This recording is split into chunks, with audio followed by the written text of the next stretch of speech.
Hello, everyone around the world, and welcome back to Easy Speak World, the channel where English becomes simple, practical, and confident. Hi, amazing learners. We're so happy you're here with us today. If English sometimes feels confusing or stressful, don't worry, you're in the right place. Before we begin, please like this video and subscribe to this channel. Your support helps us create more helpful English lessons for learners just like you. And don't forget to share this video with a friend who's learning English. Learning together makes everything easier. Absolutely. Now, today's episode is very special because we're talking about something every English learner struggles with. That's right, mistakes. Specifically, the top 5 most common English mistakes that learners around the world make every single day. And the good news is, these mistakes are easy to fix once you understand them clearly. Exactly. We'll explain everything using simple English, real-life examples, and friendly conversation. So relax, listen carefully, and don't be afraid of mistakes, because mistakes are how we learn. Team Segment 1, Mistake Number 1, 2 versus 4. Let's start with mistake number 1, a mistake so common that even advanced learners still make it. Yes, 2 versus 4. Geller, be honest. Did this confuse you when you were learning English? Oh yes, all the time. I remember saying things like, "Thank you to help me," and people would look confused. That's a classic example, and you're definitely not alone. So Rachel, let's explain this in the simplest way possible. Perfect. Here's the easiest rule to remember. 2 is about direction or receiver. 4 is about purpose, reason, or benefit. Okay, direction versus purpose. I like that. Let's see some examples. All right, hit me. I gave the book to my sister. So the book moved in the direction of your sister. Exactly. Now listen to this one. I bought the book for my sister.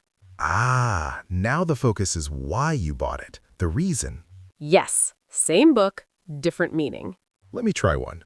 I sent a message to my teacher. Perfect. The message went to your teacher. What about this? I wrote a message for my teacher. Great example. That means you wrote it to help your teacher. Maybe someone else sent it. So small words, big difference. Exactly. Now let's help our listeners with real-life situations. Workplace examples. Imagine you're at work. Okay, You say, "Can you send this file to me?" that means I send it directly to you. Right. But if you say, "Can you send this file for me?" That means I send it on your behalf. Perfect. See how meaning changes? Quick practice. Listeners, say the answer out loud. Sentence 1. I explained the problem, blank, my manager. The answer is to. We say explain to someone, Yes, some verbs almost always use to. like talk to, listen to, speak to, explain to. Now another sentence. I made dinner, blank, my family. That's for, because it's the purpose. Excellent. Let's try a sentence with both. I gave the gift to Sarah for her birthday. Beautiful sentence. Direction and purpose together. If you remember just one thing, remember this. To equals where it goes. For equals why you do it. Mistake number 1, done. Team segment 2. Mistake number 2. Say versus tell. Now let's move to mistake number 2. Ah, yes. Say versus tell. This one causes so much confusion. Because both feel correct sometimes. True, but here's a very simple rule. Say is focus on the words, tell is focus on the person. That already sounds easier. Let's compare. Okay. She said she was tired. No person, just the message. Now, she told me she was tired. Now we know who received the message. Exactly. And here's a big warning. X. She said me. Wrong. Check. She told me. Correct. That mistake is very common. Quotations versus information. We often use say for exact words. Like quotes. Yes. He said, "I'm late." But if we report the information, Then we usually use tell. He told me he was late. That sounds more natural. Mini role play. Let's do a short role play. Okay, I'm ready. Geller, the meeting starts at 9 a.m. Later, I say, Rachel told me the meeting starts at 9 a.m. Perfect usage. What about greetings? Can I say, tell hello? Good question. No, we say hello, say sorry, say thank you. But we tell someone a story, tell a secret, tell the truth. Exactly. Quick review. Say equals words, tell equals person. Say hello, tell me the truth. You're doing great. Welcome back, everyone. If you're just joining us, you're listening to Easy Speak World, where English becomes easy and natural. Yes, so far we've already covered to versus for and say versus tell.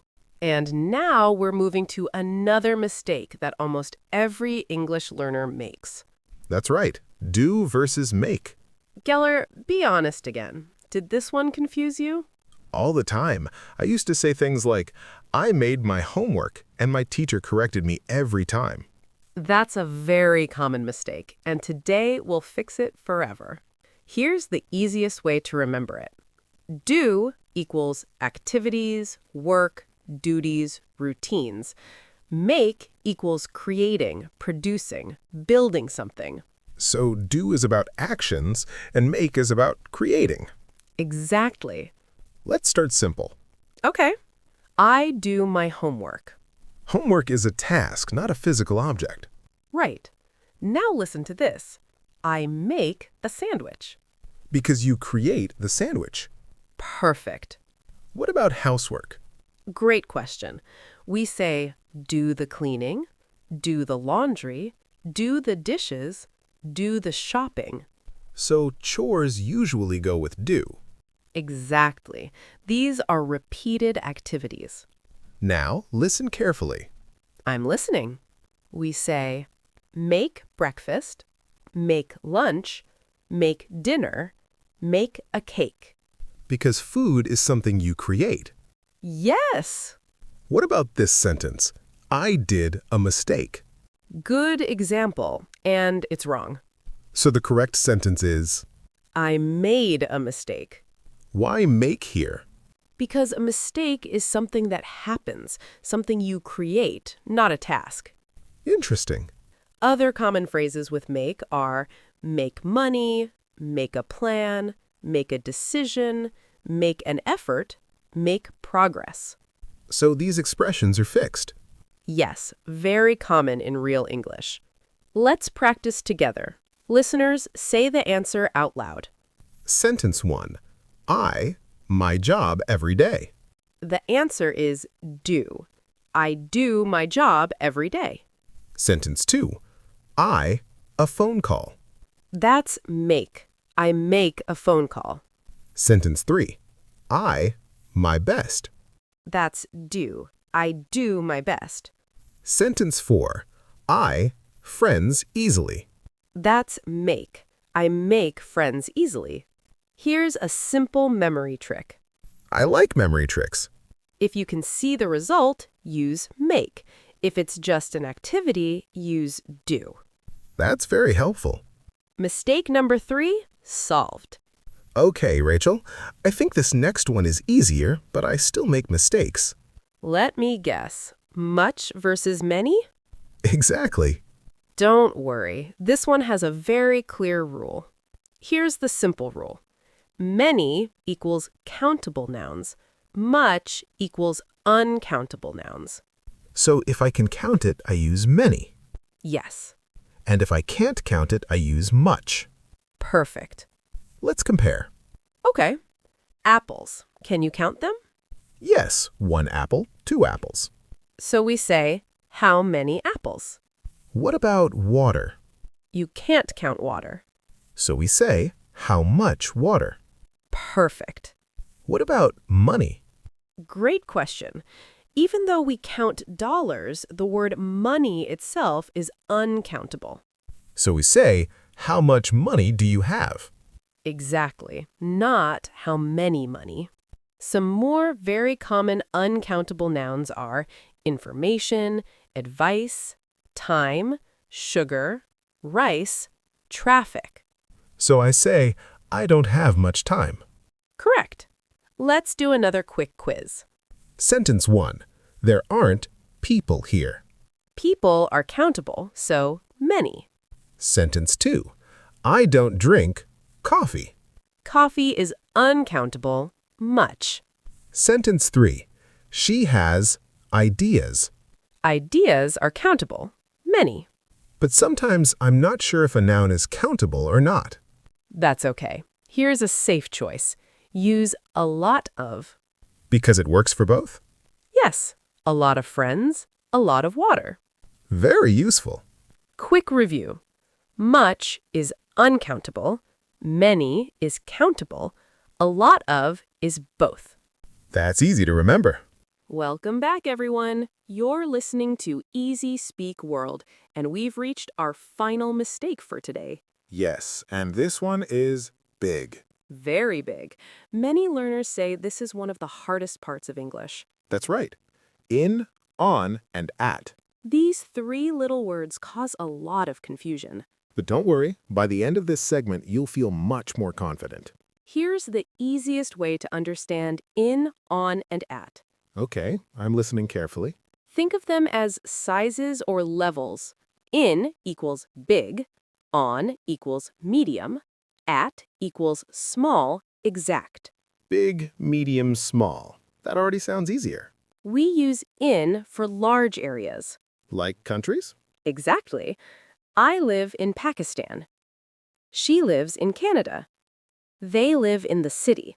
What about rooms? Yes, rooms are also spaces. I'm in the office. He's in the kitchen. She's in the classroom. Now let's talk about on. On is for surfaces, right? Correct. The book is on the table. The picture is on the wall. My phone is on the desk. What about streets? Good question. We also say, I live on Main Street. The shop is on this road. Now the smallest one, at. At is very specific. Yes, I'm at the bus stop. She's at the door. We're at the entrance. So it's like a dot on a map. Exactly. What about transport? Why do we say on the bus but in the car? Great question. Many learners ask this. Please explain slowly. We usually say on for public transport. On the bus, on the train, on the plane. Because many people use them? Yes, and because you can stand or walk inside. And in?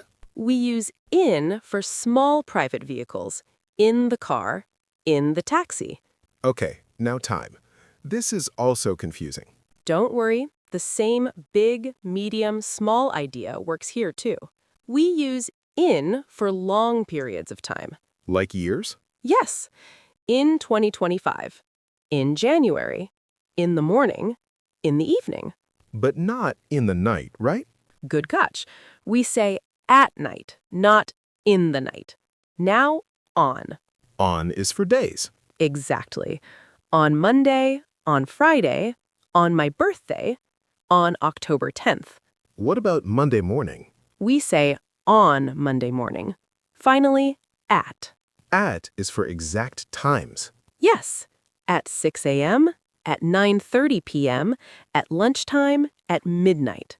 So I can say, I wake up at 6 a.m. on Monday in January. Perfect English. Here's a memory tip. I love memory tips. Think of a box. In equals inside the box, big. On equals on top of the box, medium. At equals 1 point on the box, small. That's very visual. I'll remember that. Okay, everyone, let's do a final review together. Mistake 1, 2 versus 4. 2 equals direction or receiver. 4 equals purpose or benefit. I sent the email to my boss. I wrote the email for my boss. Mistake 2, say versus tell. Say equals words. Tell equals person. She said she was tired. She told me she was tired. Mistake 3, do versus make. Do equals tasks, activities. Make equals create or produce. Do homework, make breakfast. Mistake 4, much versus many. Much equals uncountable. Many equals countable. How much water? How many apples? Mistake 5, in, on, and at. In equals big. On equals medium. At equals small. In the morning. On Monday. At 7 a.m. Rachel, I want to say something important to our listeners. Go ahead. I want to say if you make mistakes in English, that's good. Yes, mistakes mean you're learning. Don't wait to speak perfect English. Speak now, improve later. Practice short sentences every day. Repeat what you hear. And don't be afraid of small mistakes. Thank you so much for listening to Easy Speak World. We hope today's episode helped you feel more confident in English. If this lesson helped you, please like this video and subscribe to this channel. Your support helps us continue making simple, helpful English content. Share this video with a friend who's learning English. And remember, English gets easier every day if you practice. We'll see you in the next episode. Bye, everyone. Keep speaking English.